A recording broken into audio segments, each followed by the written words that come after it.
Capital expenditure ఆ 24,000 కాస్త 40,000 కోట్లు ఖర్చు చేస్తామని చూపిస్తున్నారు. అయ్యో చంద్రబాబు, ఏమి స్వామి ఈ లెక్కలు స్వామి, ఏమి స్వామి? ఇంత దారుణంగా చంద్రబాబు నాయుడు అనే వ్యక్తి మోసం చేస్తూ ఉంటే, అబద్ధాలు చెప్తా ఉంటే నేను ఏం చెప్పాలి ఈ మనిషిని?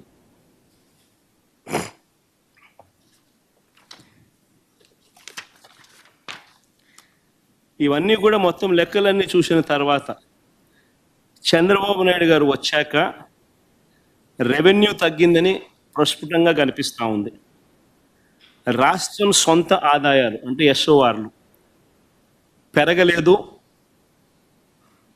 హుటాహుటిన పెరక్కపోగా హుటాహుటిన మేం చివరి సంవత్సరంలో వచ్చిన దానికి మ్యాచ్ చేస్తే చాలా గగనంగా కనిపిస్తూ ఉంది.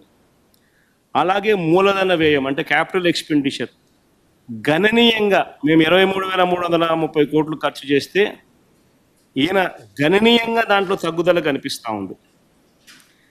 ఇలాంటి పరిస్థితుల నేపథ్యంలో ఈ పెద్ద మనిషి చంద్రబాబు నాయుడు ఏమంటాడు తెలుసా?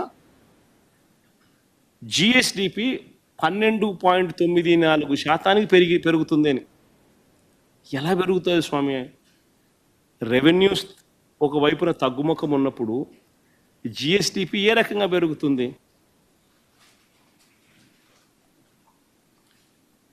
ఎలా సాధ్యమవుతుంది? మూలధన వ్యయం ఎస్కలేట్ చేసి 2023-24 కన్నా 3.18% అధికంగా పెంచి చూపిస్తూ ఉన్నారు. స్టేట్స్ ఓన్ రెవెన్యూస్ ఎస్కలేట్ చేసి 2023-24 కన్నా 9.5% ఎక్కువగా పెంచి చూపిస్తూ ఉన్నారు. వీటి అన్నింటినీ పెంచి ఏకంగా జీడిపిని కూడా జిఎస్డిపిని కూడా ఏకంగా పెంచి 12.94% నమోదవుతుంది అని చెప్పి అది కూడా తప్పుడు లెక్కలు చూపిస్తూ ఉన్నారు. ఈ నేపథ్యంలో 2025-26 అంటే ఇప్పుడు ప్రవేశపెట్టిన ఈ బడ్జెట్ 3,22,359 కోట్ల బడ్జెట్ కూడా ఎలా సాధ్యము? ఇది అంకెల గారడి కాదా? ఇవన్నీ కూడా మోసం కాదా? మళ్ళీ దీన్ని బాహుబలి బడ్జెట్ అనడం మీకు మాత్రమే చెల్లుతుంది.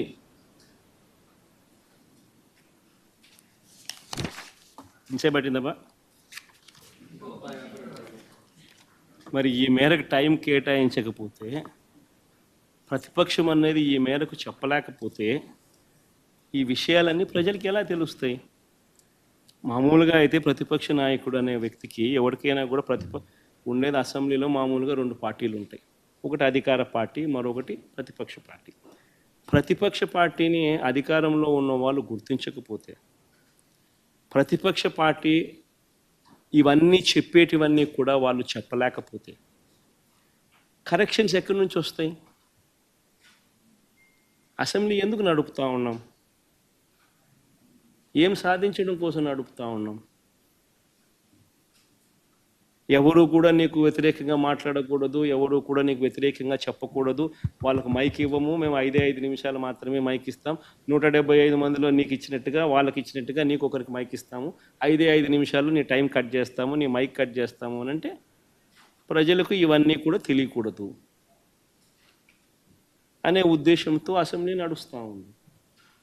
కానీ మీ ద్వారా నేను ఏదైతే చెప్పానో ఇంతవరకు ఈ 1.5 hour 2 గంటలు నాకు తెలియదు ఎన్ని గంటలు ప్రజెంటేషన్ అయిందో, కానీ ప్రతి విషయంలోనూ కూడా ఏది కూడా ఎవరిని కూడా ఊరికే తిట్టల.